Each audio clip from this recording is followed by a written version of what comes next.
বন্ধুরা, তো অনেক দিন পর কিন্তু আমি আরেকটা ভিডিও নিয়ে চলে এলাম। তো অনেক দিন পরে এসেছি, তার কারণ আমি মার্কেটে অনেক দিন আসেনি, তার জন্য কিন্তু আমার ভিডিও করা হয়নি। তো আজকে দিয়ে ফের আমি মার্কেটে আসা শুরু করলাম, তো তোমাদের সামনে নিয়ে চলে এলাম কিন্তু আমি আরেকটা নতুন ভিডিও নিয়ে। এই দেখেন, এখানে হচ্ছে বড় বড় রুই মাছ বিক্রি হচ্ছে, আর এদিকে কিন্তু টিকা মাছ বিক্রি করা হচ্ছে।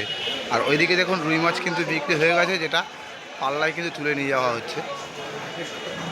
এ দাদা ভাই টিকা মাছ নিয়ে যাচ্ছে, আর এখানে কিন্তু সিলভার মাছও আছে। টিকা মাছ নিয়ে বসে রয়েছে, আর তোমাদের দেখাই চলো আর তোমাদেরকে ঘুরে ঘুরে।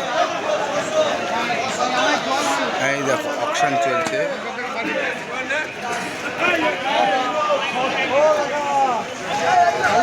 এই যে রুই মাছ দেখে নাও, বড় বড় রুই মাছ। এই দেখো বড় কাতলা চলছে, কাতলা।